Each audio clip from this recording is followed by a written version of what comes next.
Şeker tadında masallar. İki küçük süpürge. Kediş bembeyaz tüyleri, mavi gözleri olan çok tatlı bir kediydi. O mutlu yuvalarında renkli yumaklarla ve kardeşi Tediş'le oynamayı çok seviyordu. İki yavru kedinin de kirpikleri uzun uzundu. Öyle tatlıydılar ki Kediş'in çatı katında çok şirin bir odası vardı. Kediş küçük odayı Tediş ile birlikte kullanıyordu. Kediş yatağına uzanıp yuvarlak penceresinden yıldızları seyretmeyi çok seviyordu. Bazen yıldızlar göz kırpıyor gibi gelirdi kendisine. Hatta bazı geceler ışıl ışıl bir bayram yerine benziyordu gökyüzü. Anne kedi elinde bir kitapla odaya girdi. "Yaşasın, hikaye zamanı," dedi Tediş. İki kardeş de annelerinin kendilerine kitap okumasından çok hoşlanıyordu. Anne kedi o gece yavrularına Temiz Tavşanlar adında çok güzel bir hikaye okudu. İkisi de hikayeyi dikkatlice dinlediler. Temiz olmanın güzelliğini anladılar. Kediş o sırada başını göğe kaldırarak gökyüzü bahçesi de tertemiz değil mi anne dedi. Anne kedi yavrularına gülümseyerek evet yavrularım, gökyüzü bahçesi de tıpkı yeryüzü bahçesi gibi çok temiz dedi. Tediş ama anneciğim ben bazen sokaklarda çöpler, etrafa atılmış kağıtlar görüyorum. Evet haklısın yavrucuğum. Peki hiç dikkat ettin mi Tedişciğim?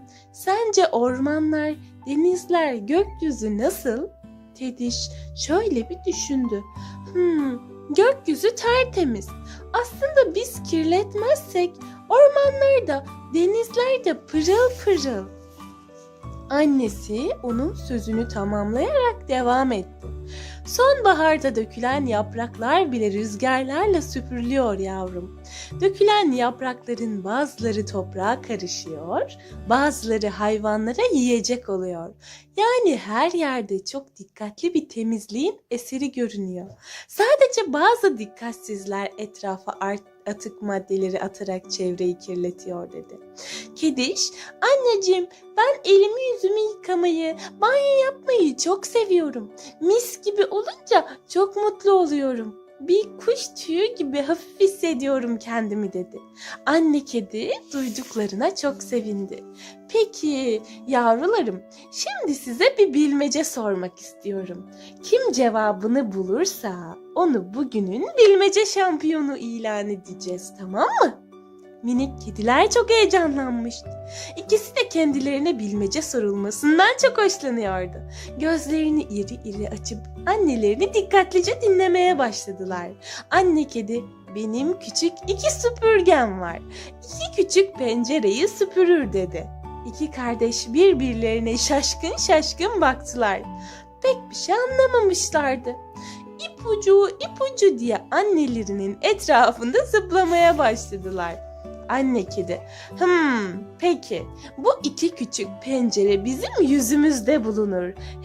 Hem de kedişin iki küçük penceresi mavi dedi. Tediş atılarak, buldum. İki küçük pencere kedişin gözleri. Çünkü onlarla her yeri görüyor. Anne kedi gülümseyerek, aferin benim yavruma dedi. Şimdi sıra küçük süpürgenin ne olduğunu bulmaya gelmişti.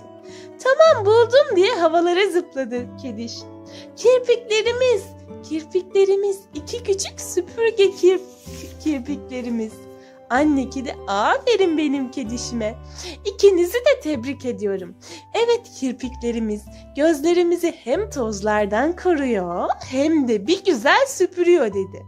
İki kardeş el ele tutuşarak annelerin etrafında dönmeye başladı. Temizlik ne güzel şarkısını söylediler. Anne kedi de onları bilmece şampiyonu ilan etti.